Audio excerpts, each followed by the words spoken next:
এদিকে ভোটের আগের প্রস্তুতিতে ভাতার ভেট রীতিমতো মমতা বন্দ্যোপাধ্যায় উজাড় করে দেওয়ার চেষ্টা করেছেন। কোনো না কোনোভাবে যদি টোপ ফেলে ভোটগুলো পাওয়া যায়, অথচ লক্ষ্মীর ভাণ্ডারে লক্ষ্মী নেই। হাওড়ায় অন্তত 10,000 মহিলার অ্যাকাউন্টে লক্ষ্মীর ভাণ্ডারের টাকা ঢুকছে না। বলা হচ্ছে বেছে বেছে নাকি টার্গেট করা হয়েছে, বিরোধী দল করলেই নাকি এহেন খাড়া নেমে আসছে। তার মানেটা কি? সরকারি সুযোগ সুবিধা শুধুমাত্র যারা সরকারকে ভোট দেবে, অর্থাৎ তৃণমূলকে ভোট দেবে তাদের জন্য, অর্থাৎ বাকি মানুষের জন্য মুখ্যমন্ত্রী নয়, বাকি মানুষের জন্য সরকার নয়। কি অদ্ভুত সরকার চলছে এ বাংলায়।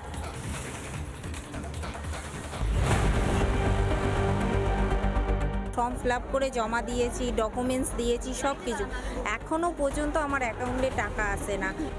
মুখ্যমন্ত্রীর কথা আর কাজ দুয়ের মধ্যে যে বিস্তর ফারাক তা হাওড়ার ছবিতেই স্পষ্ট।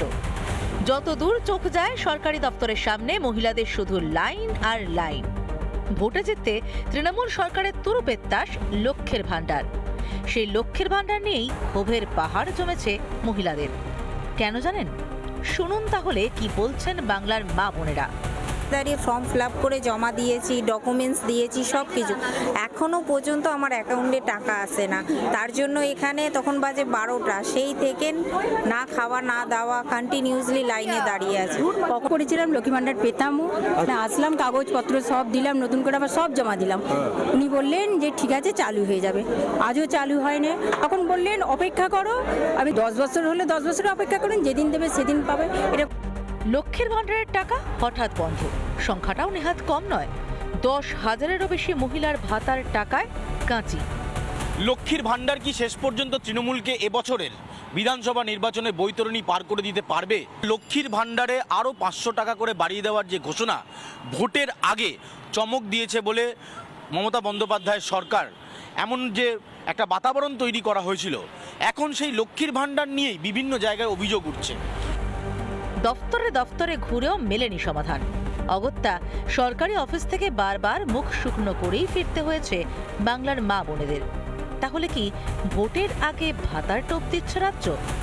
তিনি চাকরিকে ক্লোজ চ্যাপ্টার করে দিয়ে ভোটের সময় তোষণ আর কিছু ভাতা এইটা দিয়ে তিনি মানুষকে কিনে নিতে চান, ভোট নিতে চান। এটাই হচ্ছে উনার মূল উদ্দেশ্য। কিন্তু বাংলার মানুষকে কেনা কি এত সহজ মাননীয়া? রিপাবলিক বাংলা।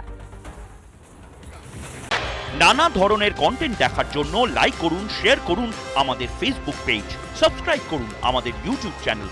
পাশাপাশি অন্যান্য ব্রেকিং নিউজের জন্য অবশ্যই চোখ রাখুন রিপাবলিক বাংলায়।